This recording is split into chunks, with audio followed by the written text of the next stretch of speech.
Holidays-nale, adu namma GT Holidays da. GT Holidays, South India's #1 travel brand. You know you are special when you're with GT Holidays. Adisya One World Kalapatti. Premium villa plots with world-class amenities. நம்ம கோயம்புத்தூர்ல அதிசயம் நடக்கும் நிச்சயமா. Sivaraj Medical Colleges, Siddha, Homeopathy, Naturopathy and Yoga. Government fixed fees only. Contact 9842721500. உலக தமிழர்கள் அனைவருக்கும் வணக்கம். இன்றைய சிறப்பு நேர்காணலில் நம்மோடு இருக்கக்கூடியவர் மூத்த பத்திரிகையாளர் திரு ரங்கராஜ் பாண்டே. வணக்கம் சார். வணக்கம். அமெரிக்க அதிபர் ட்ரம்ப் இந்தியா மீதான வரியை விதிச்சிருக்கிறார். இந்தியாவிலிருந்து பொருட்கள் அங்கே இறக்குமதி செய்வதற்கு 25% வரியை விதிச்சிருக்கிறார். அதோடு சேர்த்து இந்தியாவுக்கு ஒரு பனிஷ்மெண்ட், ஒரு அபராதமாக இன்னொரு 25% நம்ம ரஷ்யாவோட நெருக்கமாக இருக்கிறது, ரஷ்யாட்டிருந்து ஆயில் வாங்குறதுக்காக விதிச்சிருக்கிறார். உங்களுடைய பார்வை? பெனால்ட்டியாகவும் சேர்த்து மொத்தம் 50% வந்து போட்டிருக்கிறாங்க. நமக்கு வந்து 3%லேருந்து 17% வரைக்கும் வேறு வெரைட்டியில் இருந்துச்சு. அதை பூரா 25ன்னு ரவுண்டாக ஆக்கினார். அப்புறம் 25 ப்ளஸ் பெனால்ட்டி 25 போட்டு 50 ரவுண்ட் ஆகியிருக்கார். திரு ட்ரம்ப் அவர்கள் வந்து வயதின் காரணமாக, வயது முதிர்வின் காரணமாக அவர் வந்து நிதானம் இழந்துட்டாருன்னு நம்ம வந்து புரிஞ்சுக்கிறோம். வேறு எதுவுமே தெரியல. இதை இந்தியா எதிர்க்குது, சைனா எதிர்க்குது, ரஷ்யா எதிர்க்குது, பிற நாடு பிரேசில் எதிர்க்குது. இந்த மாதிரி பிற நாடுகளில் வந்து விமர்சனம் வருதுங்கிறத தாண்டி அமெரிக்காவுக்குள்ளேயே கடுமையான விமர்சனம் வருதுன்னு நான் பார்க்குறோம். அதை வந்து ஒரு 20 வருஷமாக நம்ம போராடி, அமெரிக்காவில் இருக்கக்கூடிய ஒரு செனட் மெம்பர் சொல்கிறாரு, 20 வருஷமாக போராடி இந்தியாவை சைனா பக்கமும் ரஷ்யா பக்கமும் போக விடாமல் தடுத்து நம்ம பக்கம் கொண்டு வரங்கிறதுக்கு ஒரு பெரிய ராஜேந்திர முயற்சி பண்ணிகிட்டு இருந்தோம். அதை அத்தனையும் காலி பண்ணுறாரு ட்ரம்ப் அப்படின்னு அவங்க சொன்னாங்க. அதாவது நம்ம வந்து ரஷ்யாவோட நம்ம வந்து ரொம்ப காலகாலமான ஒரு நிரூபிக்கப்பட்ட ஒரு நட்பு. அது வந்து ப்ரூவன் ஃப்ரெண்டுமாங்கல்ல, நமக்கு டவுட்டே கிடையாது. ஒரு சைனாவோட நம்ம வந்து நெருக்கம் விரும்பியிருக்கோம் நம்ம பல சந்தர்ப்பங்களில். இந்தோ சீனோ பாய் பாய்ன்னு நேரு சொன்ன காலத்துலேருந்து இப்போ பாரத பிரதமர் நரேந்திர மோடியுமே கூட அவர் குஜராத் முதலமைச்சராக இருந்தபோதே ஃபஸ்ட்டு விசிட் போனார். இப்போயுமே நல்ல நட்பு விரும்புகிறார். இப்போ சைனா அப்படி இல்லை. இருந்தாலும் நம்ம வந்து அண்டை நாடுகளோட நல்ல நட்பு இருக்கணும் அப்படின்னு சொல்லி நம்ம வந்து ட்ரை பண்ணிகிட்டே இருக்கிறோம். அப்போ வந்து அதை வந்து அருமையாக ஸ்மெல் பண்ணுறாங்க அமெரிக்காவில் இருக்கக்கூடிய செனட்டர்ஸ். அவங்க வந்து சைனா பக்கம் ரஷ்யா பக்கம் போகடாமல் தடுத்து நம்ம பக்கம் கொண்டு வரணும் பார்த்தா நீங்கள் கெடுத்துட்ருக்கீங்களே அப்படின்னு சொல்லி பார்க்குறாங்க. அப்போ இது வந்து அவர்களுக்கு தான் இழப்புன்னு புரிஞ்சுக்கணும். ரெண்டாவது, இந்தியாவில் வந்து இதற்கு முன்னாடி அமெரிக்கா வந்து ஒரு பெரிய ஒரு சாங்ஷன் அப்படின்னு சொல்லி சொல்லுவாங்க. இப்போ வந்து வெறும் பெனால்ட்டியும் டேக்ஸும் மட்டும்தான். இதுக்கு முன்னாடி சாங்ஷன் பண்ண, அதாவது தடையே நமக்கு வச்சாங்க. நீங்கள் ஏற்றுமதி இறக்குமதி வர்த்தகம்லாம் அவங்கள்ட்ட பண்ண மாட்டோம்னு வாஜ்பாய் பீரியடில் நம்ம வந்து பொக்ரான் 2 நம்ம வந்து போட்ட போது அப்போ வந்து அவங்க என்ன செஞ்சாங்கன்னா நமக்கு வந்து பொருளாதார தடை விதித்தாங்க. அப்போ நம்ம மட்டும் அடுத்த வேலையை பார்க்க போயிட்டார். நமக்கு என்ன முக்கியமான விஷயம் அவர்களுக்கு புரியாது, உலக நாடுகளுக்கு புரியாது என்னென்ன, நம்மக்கிட்ட வந்து உங்களுக்கு வந்து ஒரு ஃபாரினில் இருக்கக்கூடிய ஒரு டூத் பேஸ்ட் இந்தியாவில் கிடையாது அப்படின்னு சொன்னால், அப்படியா பரவாயில்லன்னு சொல்லிட்டு நம்மளால் ஒருத்தன் வேப்ப குச்சி தூக்கிட்டு போயிடுவான், ஒருத்தன் சாம்பலை தூக்கிட்டு போயிடுவான், ஒருத்தன் கறியை தூக்கிட்டு போயிடுவான், ஒருத்தன் மண்ணை எடுத்துகிட்டு போயிடுவான். நம்ம வந்து அழகாக போயிடுவோம். நமக்கு வந்து 100 வழி இருக்குது, ஆளும் வேலும் பல்லு கூர்த்தின்னு நமக்கு வந்து அந்த காலத்தில் நமக்கு தெரியும். நம்மகிட்ட 100 உள்ளே இருக்குது. இவங்களை வந்து நம்முடைய போதாத காலம் தான் நம்ம போய் இவங்களை போய் வாங்கிட்டு இருக்கோம். நம்மகிட்டே வந்து தரமான விஷயங்கள் எல்லாமே இருக்குது. அதே டூத் பேஸ்ட்டே பேரை வேற வச்சு நம்ம இங்கே தயாரிச்சிடலாம். தேவையில்லை. அது நான் போயஸ்ட்டுக்கே போக மாட்டேன். கெடுதலுக்கு எதுக்கு நீங்கள் போகணும்ட்டாங்க. நல்லதே நம்ம ஆளும் வேலும் பல்லு கூதி 4 2 சொல்லு கூதி நான் சொல்லி கொடுத்துருக்காங்க. ஏன்டே 100 இருக்கும்போது நான் எதுக்கு கெடுதலை போய் நான் காசு கொடுத்து வாங்கணும்? ரெண்டாவது முக்கியமான விஷயம், அப்புறம் வந்து அவங்க தான் வந்து பார்த்தீங்கன்னா அவர்கள் நாட்டில் அவர்களுடைய பார்லிமெண்ட்டில் காங்கிரஸில் பேசி அந்த தடையை அவங்களே தான் நம்ம கேட்கல, அவங்களே தான் நீக்கினாங்க. ஏன் என்ன காரணம்னு பார்த்தீங்கன்னா, இந்தியா வந்து முதல்ல பெரிய மார்க்கெட். ஒட்டுமொத்த வேர்ல்டு பாப்புலேஷன் இன்றைக்கி 800 கோடிங்க. உலகத்தின் பாப்புலேஷன் 800 கோடி. 150 கோடி சைனா, 150 கோடி நாம். சரிங்களா? 8ல் 3, 800 கோடியில் 300 கோடி 2 ஊரில் இருக்குது. 800 கோடியில் 300 கோடி 2 ஊரில் இருக்குது. அந்த 150 கோடி உங்களுக்கு ஒத்தே வராது. சைனா அவங்க கூட ஒத்துற போகிறது இல்லை. அப்போ இந்த 150 கோடி அப்படின்னு சொல்லினா மோர் தென் 10-15% இது உங்களுக்கு புரியுது. மோர் தென் 18% வந்து இது இந்த நம்ம 150 கோடிங்கிறது. அப்போ இந்த ஒரு மார்க்கெட்டை பிடிச்சா போது அவன் அமைதியாக உட்காந்துட்டு இருப்பான். ஓப்பன் ஏஐ அப்படின்னு சொல்லக்கூடிய ஓப்பன் அந்த நம்ம வந்து ஆர்டிஃபிஷியல் இன்டெலிஜென்ஸ் பார்க்கலாம். ஓப்பன் ஏஐ, சாட் ஜிபிடி இவங்கெல்லாம் வந்து ரொம்ப அமெரிக்காவுக்கு அடுத்து எங்களுக்கு பெரிய 2வது மார்க்கெட் வந்து இந்தியா தான். இப்போ சொல்கிறேன், முந்தானே இந்த சாங்ஷனுக்கெல்லாம் பிறகு, இந்த பெனால்ட்டிக்கெலாம் பிறகு, நாளைக்கு இந்தியாவே அமெரிக்காவை மிஞ்சினாலும் மிஞ்சிரும் அப்படின்னு சொல்கிறாங்க. அவரே சொல்கிறார். நம்ம இந்தியர்கள் யாரும் சொல்ல, இங்கேருந்து போன சுந்தர் பிச்சை சொல்லலை. உங்களுக்கு புரியுங்களா? அவங்களுடைய சாட் ஜிபிடியோடைய சிஇஓ சொல்கிறாரு, இந்தியா தான் குளோபலி எங்களுக்கு 2nd largest network, probably this may surpass US vendor. அப்போ இவ்வளோ பெரிய மார்க்கெட்டை வந்து வேண்டான்னு சொன்னால் நட்டம் அவங்களுக்கு. அவ்வளோதான் ஒன்று சொன்னேன். நம்ம ஒன்று ஊரில் பழம்னு சொன்னாங்க, ஆற்று கூட கோச்சிட்டு போனால் யாருக்கிடா நட்டமா? ஆறு கூட கோச்சிக்கிறது வந்து நதி ஆறுலாம் கோச்சிக்கிடாமல் இருக்குது, நமக்கு நல்லது. கோச்சி போனால் உனக்கா நட்டம், அதுக்காக நட்டம், உனக்கு தான் நட்டம், இவ்வளோ தான் கணக்கு. அப்போ இந்தியா மாதிரியான ஒரு நாட்டை அரவணைச்சு போகிறது, இத்தனைக்கு வந்து உங்களுக்கு தெரியும், உங்களுக்கு வந்து ஹவுதி மோடி அப்படின்னு சொல்லி நம்ம வந்து முன்னாடி பண்ணதில் அவருக்காக கிட்டத்தட்ட பிரச்சாரமே செய்தார். அப்போ அவ்வளோ நட்பு. அதுதான் நான் சொன்னேன், வயது முதிர்வின் காரணமாக சொன்னேன். I don't see any reason. அவர் வந்து பொருளாதாரத்தில் அமெரிக்கா வீழ்ச்சி அடைஞ்சிருக்குன்னா அதற்கான காரணம் நிறைய, 1 இல்லை 2 இல்லை, நிறைய காரணங்கள். அவங்க ஒரு சமூக கட்டமைப்பு முதல்ல சரியில்லை.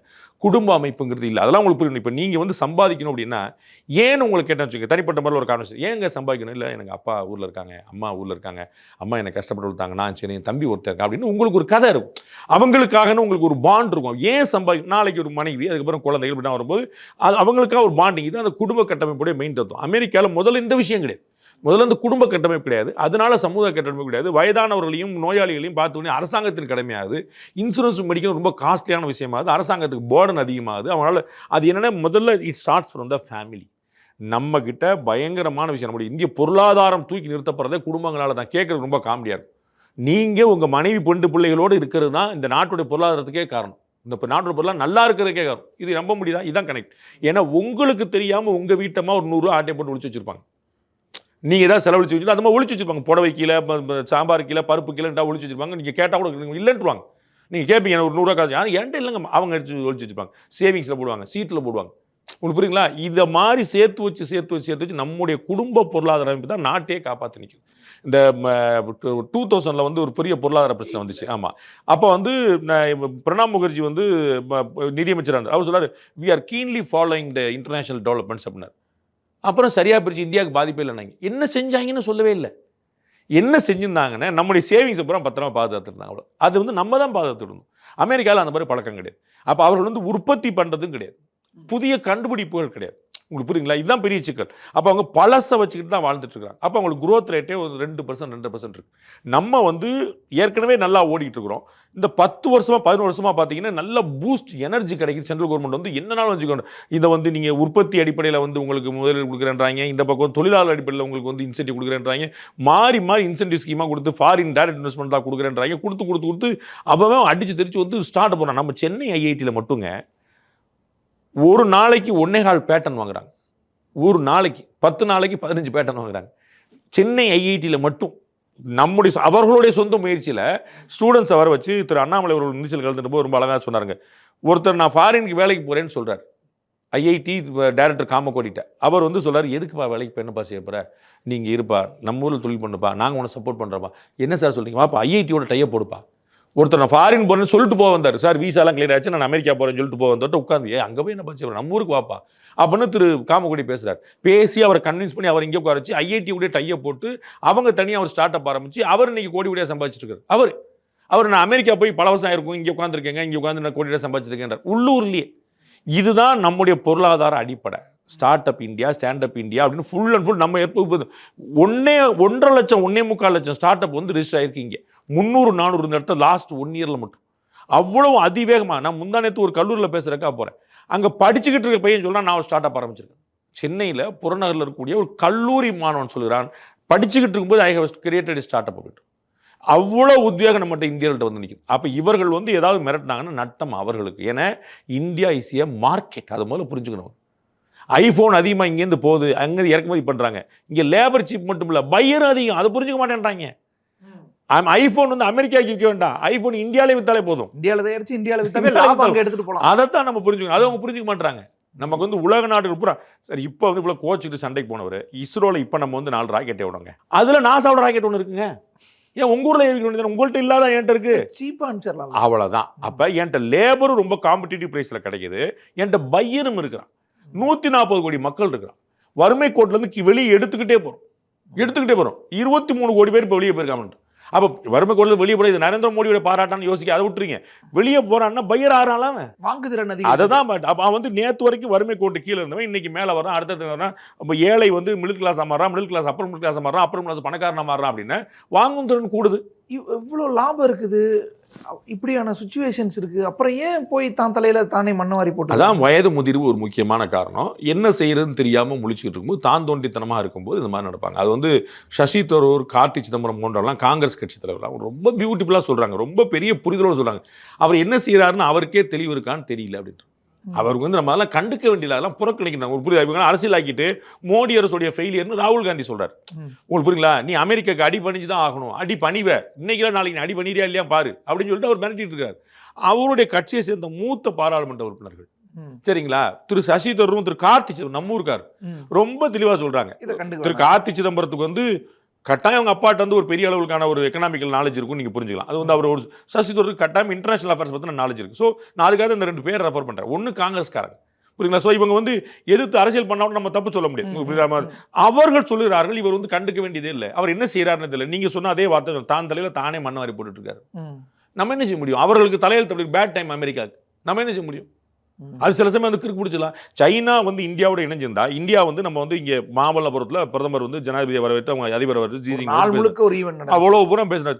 அந்த ரிலேஷன்ஷிப் அவங்க நல்லா மெயின்டைன் பண்ணியிருந்தாங்கன்னா அவங்களுக்கு வளர்ச்சி. நமக்கு 2 பெரிய மார்க்கெட், 800 பேர் இருக்கிற இடத்துல 300 பேர் ஒரு 2 நாடு குளோபல் லீடரா மாதிரி இருக்கு. Equal share. பொறாமையில வந்து போயிட்டு உட்கார்ந்துருக்காரு. நமக்கு அவர்களுடைய வளர்ச்சி குறைஞ்சிட்டு இருக்கு. அவருடைய வளர்ச்சி இந்தியாவை கம்பேர் பண்ணி சைனா நீங்க பாருங்க. இது யாருமே நான் சொல்ல வேண்டியது. நீங்க IMF பாருங்க, WP பாருங்க, எடுத்து பாருங்க. அவர்களுடைய வேகமாக வளர்ந்து விட்டுருக்கோம் நம்ம. ஏன்னா அவங்கள்ட்ட கிரெடிபிலிட்டி கிடையாது. அவன் லோன் தரேன்னு சொல்லிட்டு ஆழம் மடக்கிறான். நம்ம மானியம் தந்துட்டு இருக்கோம். இதே நேபாளுக்கும், இதே பூட்டானுக்கும், இதே ஸ்ரீலங்காக்கும், இதே மால்தீவ்ஸ்க்கும் மற்றபடி நம்ம வந்து உதவிக்கரம் நீட்டிகிட்டே இருக்கும். நம்மளோட முறைச்சாங்களே மால்தீவ்ஸ் என்னாச்சு? நம்ம நட்பு பாராட்டிட்டு இருக்கிறோம். அவன் வந்து 100 ரூபா கொடுத்து 100 அக்கௌண்ட் 2 ஏர்போர்ட்டை கொடு, 2 போர்ட்டை கொடுன்றான். அப்போ இதை அந்த நாடுகளும் இந்த நாட்டு உள்நாட்டுல பார்க்குறாங்க. எப்போ இந்தியா நமக்கு ஃப்ரெண்ட்லியாக இருக்குது, அவன் நமக்கு பாஸாக இருக்கு. நாம அது நம்மளுடைய பெருந்தன்மை.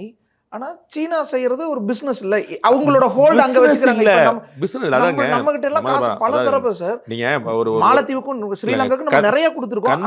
நம்மளை ஏமாத்தி இருக்காங்க பல தடவை. கந்து வெட்டி கொடுக்கறவங்களை ஏன் நம்ம வந்து பாராட்டுறது இல்ல? சொல்லி தானே செய்யறாங்க. அவங்க தெரியாமலாம் செய்யல, சொல்லி தெரிஞ்சு விழுந்துட்டு அவங்க எழுதி தானே வாங்குறாங்க. அவன் ஏமாத்தி வெள்ளை பேப்பர்ல எழுதுவாங்கல்ல. அப்ப நம்ம ஏன் கந்து வெட்டிக்காரன் நம்ம வந்து சண்டைக்கு போறோம்? அதேதான் சீனா செய்யுது. அப்ப அந்த நாடுகள் வச்சுக்கணும். மாலத்தீவு எவ்வளவு தூரம் நம்மள பேட்ரேட் பண்ணிருக்கு, பின்னாடி குத்தி இருக்குல்ல, ஸ்ரீலங்கா குத்தி இருக்குல்ல. இந்த பிட்ரேயலுக்கெல்லாம் நம்ம கவலைப்பட வேண்டியது இல்ல. லாங் ரிலேஷன்ஷிப்ங்கிறது லாங் ஸ்டாண்டிங்காக. நேற்று ராத்திரி நீங்கள் என்னை சத்தம் போட்டுட்டீங்கனால என்னுடைய உறவு நட்பும் போயிடாது.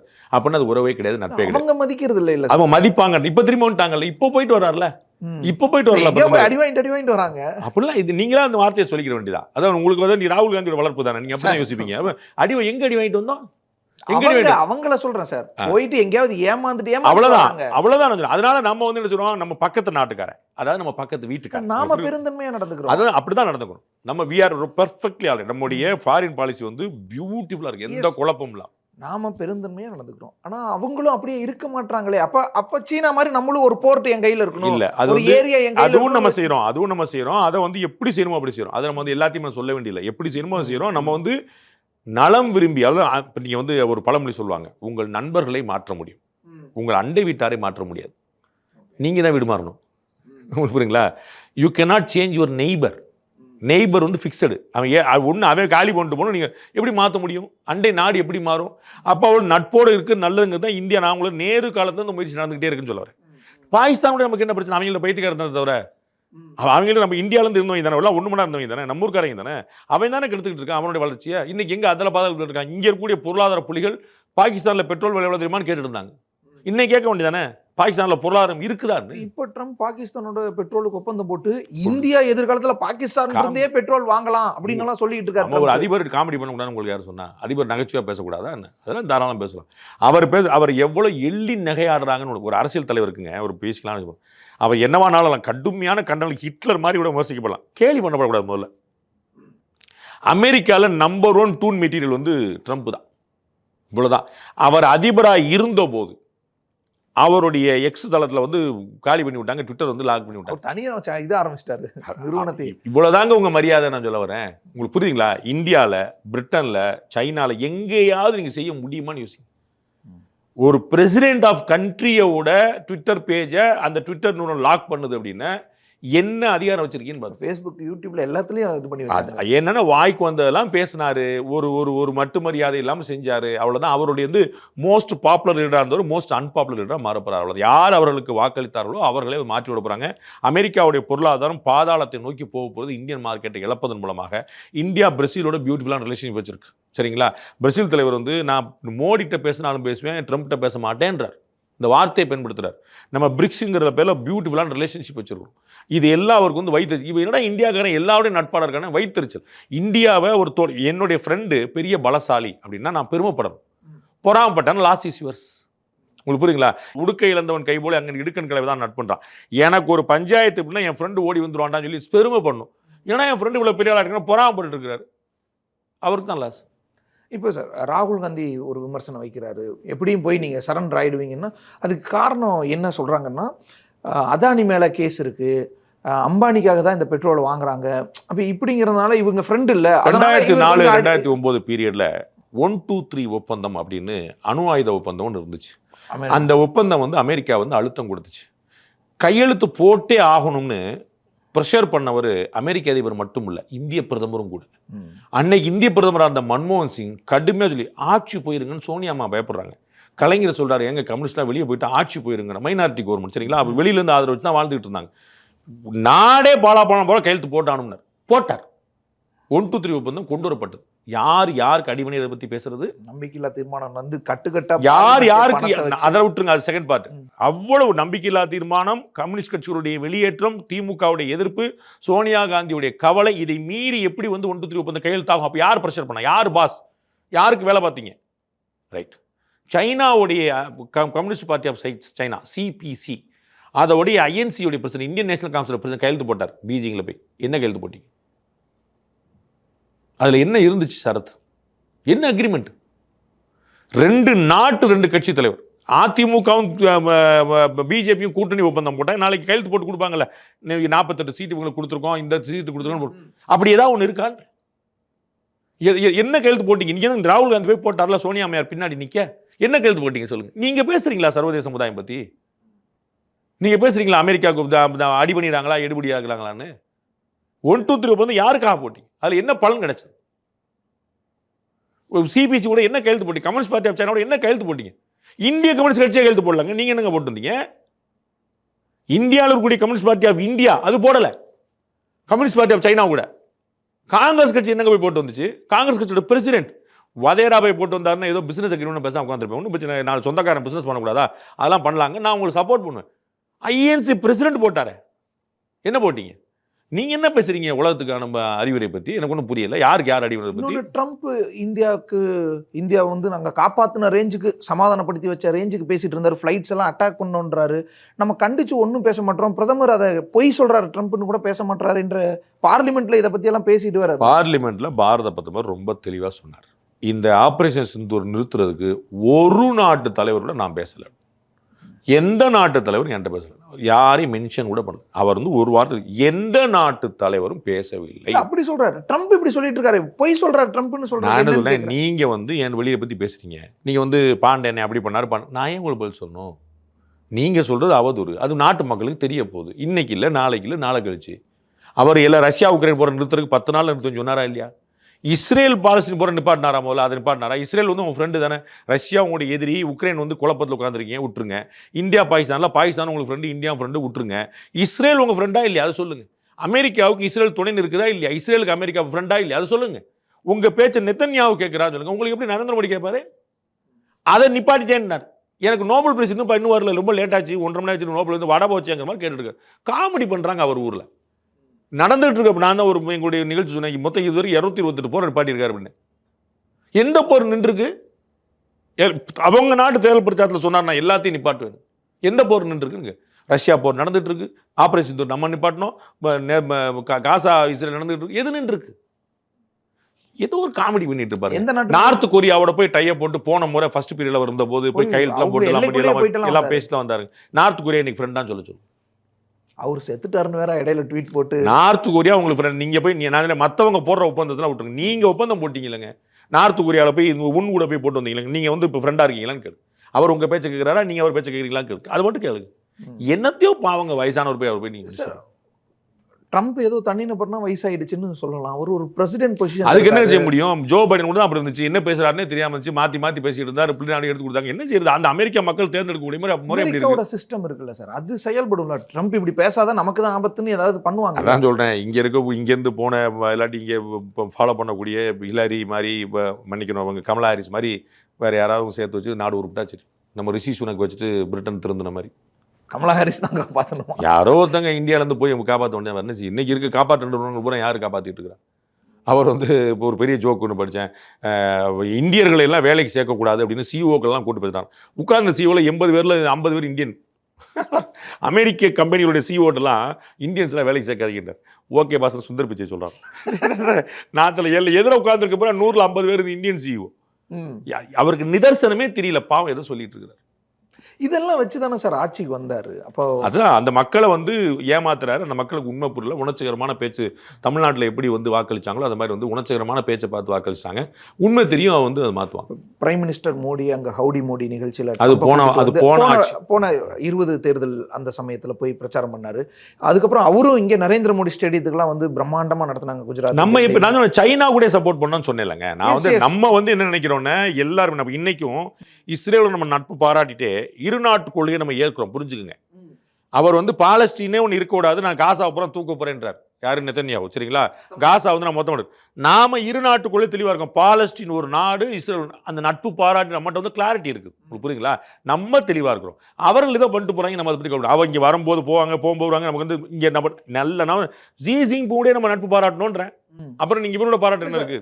கடந்த காலங்களில் இந்திய பிரதமர் அமெரிக்க அதிபர் உறவுகள்னு பார்த்தா ட்ரம்ப் மோடி உறவுங்கிறது இன்னும் பெரிதா, இன்னும் நெருக்கமானதா இருந்துச்சு. ஈவன் வாஜ்பாய், மன்மோகன் சிங் பீரியடை விட பீரியட்ல அமெரிக்காவோட அதிக நெருக்கமா இருந்தோம். ட்ரம்ப் மோடினே பார்க்காதீங்க. Modi versus any other leader, எல்லாரோடையும் he was so close, so personal. Yes, so personal. யாருடைய நீங்க வந்து புதின் வந்து ரொம்ப காலமா இருக்கிறார். பிரதமரா இருந்தார், அதிபரா இருந்தார், பிரதமரா இருந்தார், மாத்தி ரொம்ப காலமா இருக்கிறார். புரியுங்களா? இந்தியாவில் 7 பிரதமர் மாறிட்டாங்க அதுக்குள்ள. ஆனா இவர் வச்சுக்கூடிய ரிலேஷன்ஷிப் யாருமே முடியாது. நரேந்திர மோடி பாரத பிரதமர் வந்து ஒரு பர்சனல் ரேப்போர்ட் மெயின்டைன் பண்ண, அதான் பர்சனல் ரேப்போ மெயின்டைன் பண்றாரு. ஒயிட் ஹவுஸுக்கு அவ்வளோ தடவை போயிட்டு வந்தாரு. எந்த பிரதமரும், இந்திய பிரதமரும் அவ்வளோ தடவை அமெரிக்காவுக்கோ இல்லை அமெரிக்க அதிபரையோ சந்திச்சுட்டு வந்திருப்பாங்களான்னு தெரியல. அந்த அளவுக்கு ரொம்ப நெருக்கமா இருந்தார். ஆனாலும் இப்படி இதுவும் ஒரு துரோகம் மாதிரி தான் அப்ப இருக்கு. அவங்களுக்கு பைத்தியம் முடிச்சா நம்ம என்ன சார் செய்ய முடியும்?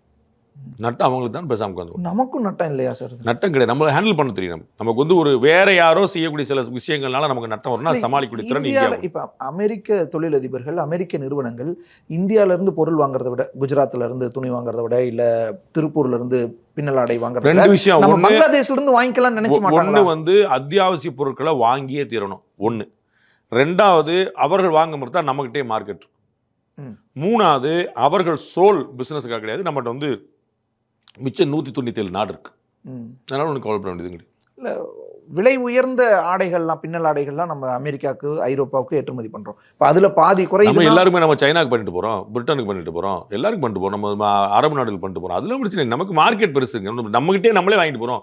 எங்க அண்ணன் அதானி போட்டு போறோம், விலை கொஞ்சம் கம்மியாகும், இங்க கொஞ்சம் கூடுதலா வரும் லாபம். ரொம்ப ரொம்ப ஷார்ட் பீரியடுக்கான பிரச்சனை. அது வந்து ரொம்ப தற்காலிக. நம்ம வந்து we are completely capable of handling things. நம்ம வந்து கவலைப்பட வேண்டியதில்லை. நம்ம வந்து ஒரு 100 ஏற்பாடு பண்ணிச்சிருக்கோம். குரூட் ஆயில இருந்து நீங்கள் வந்து நம்ம எதுலாம் நம்மளை நாட்டின் பொருளாதாரத்தை பாதிக்குமோ அதுக்கே பிளான் A, Bலேருந்து Z வரைக்கும் வச்சுருக்கோம். ஒன்றுமே பிரச்சனை இல்லை. எல்லா இடத்துலையும் தீர்ந்து போச்சுன்னா சரி, அப்போ நம்முடைய எண்ணெய் ஆலைகள் எடுக்கிறாங்கிற அளவுக்கு வச்சுருக்கோம். நம்மகிட்டே 100 எண்ணெய் ஆலைகள் வச்சுருக்கோம். ஒன்றும் பிரச்சனை இல்லை. நம்ம வெளியில் தான் வாங்கியிருக்கோம். நாளைக்கு நம்ம இது ஓப்பன் பண்ணிக்கலாம். நிறைய கம்ப்ளீட்டாக ஆல்ரைட்டாக இருக்கும். கவலைப்பட வேண்டியது. இன்னொன்று, இப்படி ஒரு தார்மீக கேள்வி எடுக்க போகிறாங்க. நம்ம ட்ரம்ப் சொல்கிற மாதிரி நம்ம ஆயில் வாங்குறதுனால ரஷ்யாவுக்கு பணம் கிடைக்குது, அந்த பணத்தை அவங்க போரில் போடுறாங்க, நம்ம வாங்காமல் தான் விடலாமே, இந்த பெனால்ட்டி இல்லாமல் இருக்கும்ல. அவங்க வந்து வாங்காம விட்டா பெட்ரோல் விலை ஏறும். நீங்கள் என்ன திட்டுவீங்க? உங்களுக்கு நல்ல சந்தர்ப்பம் கிடைக்கும். பெட்ரோல் விலை ஏற்றினா பாசிச பாஜக. பெட்ரோல் விலை குறைக்கலையே, ரஷ்யாட்ட இருந்து கம்மியான விலைக்கு பெட்ரோல் வாங்குறோம், இங்கே குறைஞ்சிருக்கணும், குறையிலையே. மற்றவங்களுக்கு இங்கே பாருங்க, 100 லிட்டர் பெட்ரோல் வாங்கிட்டு இருக்கோம்னு வச்சுங்க, உலக நாடுகள்கிட்ட போகிறோம் 100 லிட்டர் வாங்கிட்டு இருக்கிறோம். ரஷ்யாட்ட இருந்து ஏற்றிட்டோம் அப்படின்னா 134 லிட்டர் வாங்கலை. மற்ற நாடுகள்ல இருந்து குறையுது, அதை நம்ம காம்பன்சேட் பண்றோம். உங்களுக்கு புரியுதா? ஆமா, 20 ரூபாய் இங்க ஒரு 10 ரூபாயாவது குறையும். மத்த வாங்க முடியல, மத்தண்ட வாங்க முடியல. வாங்க முடியல. அப்ப நம்மளுடைய தேவை என்ன இருக்கோ அதுதானே கிடைக்குது. அப்ப இங்க தேவையான அளவு கிடைக்குது. அதெல்லாம் கொஞ்சம் குறைஞ்சிருச்சுல. அதான் சொல்ல இல்லங்க, நீங்க இங்க நாளைக்கு நிப்பாட்ட நினைச்சுவீங்க. அந்த பஃபர் பில் உங்களுக்கு விலை இன்னைக்கு எவ்வளவு ஏறி இருக்கு? டெய்லி விலை ஏத்தலாம்னு சொல்லிட்டீங்களா இல்ல? திரு சிதம்பரம் நிதியமைச்சர் இருக்கும்போது சொல்லியாச்சு. பெட்ரோல் விலை எத்தனை வருஷமா ஏறல தெரியுமா? யாருக்காவது தெரியுமா? யாரா பேசுறீங்களா? தினத்தந்தியில தலைப்பு செய்தி வந்துட்டு தான் இல்லையா? ஒரு நாள். அப்ப இவ்வளவு நாள் எப்படி குறையாம வந்துச்சு? 2 தடவை குறைஞ்சிருக்கணும், குறையாமலே வச்சு 2 தடவை கூடி இருக்கணும். அதான் சார், 2 தடவை கூடி இருக்கணும். ரஷ்யாட்ட வாங்குனனால ரொம்பவே குறைஞ்சிருக்கணும். அதான் எண்ணெய் நிறுவனம் இதனால பலன் இல்ல இல்ல. சரி, அதுக்கு ரஷ்யாட்ட வாங்காமலே விட்டா அம்பானிக்கு மட்டும் தான் வாங்காம விட்டா நமக்கு இந்த தடை இல்ல, 25% பெனால்ட்டி இல்ல. சாணக்கியால ஒரு வீடியோ போட்டிருக்கோம் நாங்க, பாருங்க தயவு தம்பி போட்டிருக்க, அப்படி நீங்க எடுத்து பாருங்க. உங்களுக்கு வந்து வாங்கலன்னு என்ன ஆகும் ரொம்ப தெளிவா போட்டுருவேன். சர்வதேச க்ரூட் ஆயில் ரேட்டே ஏறிடும். ஓகே, ஆமா. நம்ம அங்க வாங்காம இன்னொரு இடத்துல வாங்குவோம், demand அதிகமாகும், வேற ஏறும். எளிமையான தத்துவங்க.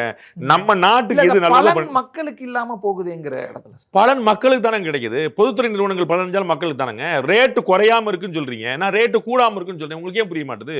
கிட்டத்தட்ட 3-4 வருஷமா ரேட்டு கூடலங்க, குறைஞ்சிருக்குங்க. என்ன சொல்லப்போனா தமிழ்நாடு அரசு 2 ரூபாய் நம்ம குறைச்சதா, சென்ட்ரல் கவர்மெண்ட் வந்து தீபாவளிக்கு போன முறை குறைச்சு 10 ரூபா வரைக்கும் குறைச்சதா, இதெல்லாம் யாருக்கு பலனுங்க? அதுக்கப்புறமும் இன்னும் குறைஞ்சிருக்க வேண்டியது குறையாம இருக்குல்ல.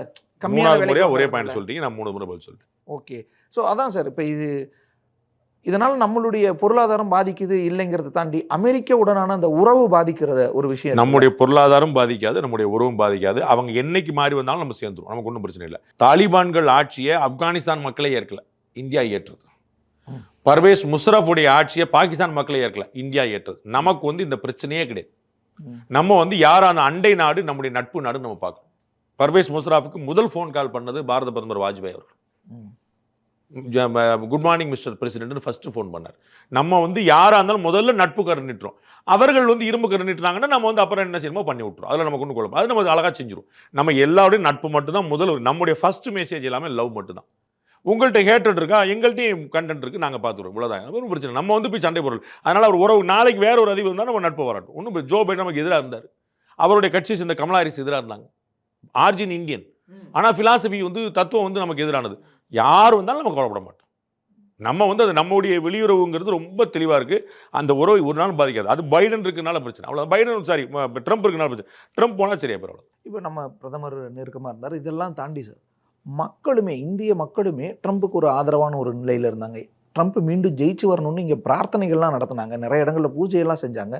அமெரிக்காவில் இருக்கக்கூடிய இந்திய கமலா ஹாரிஸுக்கு தான் பண்ணாங்க. தமிழ்நாட்டில் அவங்களுக்கு வந்து டெல்டா மாடல், கமலா ஹாரிஸ் கூட ஒரு பூர்வீக தொடர்பு இருக்கு, இந்திய கனெக்டருக்கு பண்றாங்க. ட்ரம்ப் நமக்கு யாருன்னே தெரியாது, அவர் எங்கேயோ இருந்தவர். இன்னொன்னு அங்க அவரு அமெரிக்கன் ஃபர்ஸ்ட்னு பேசக்கூடியவர். ஆமா, அப்படி இருக்கும்போது அதுவே நம்மகிட்ட பார்த்து காப்பி அடிச்சாங்க. இந்தியா ஃபர்ஸ்ட்னு பேசினா காப்பி அடிச்சது தானே. நம்ம 2013-14 நம்ம பாரத பிரதமர் சொன்னாரு இந்தியா ஃபர்ஸ்ட்னு. அதை பிடிச்சிட்டு அவங்க எல்லாம் இந்தியா ஃபர்ஸ்ட் சொல்றாங்க. அப்புறம் நம்ம வந்து திருப்பி வந்து let's make America great again mega ஓமெகாலாம் போட்டு வச்சிருக்காரு.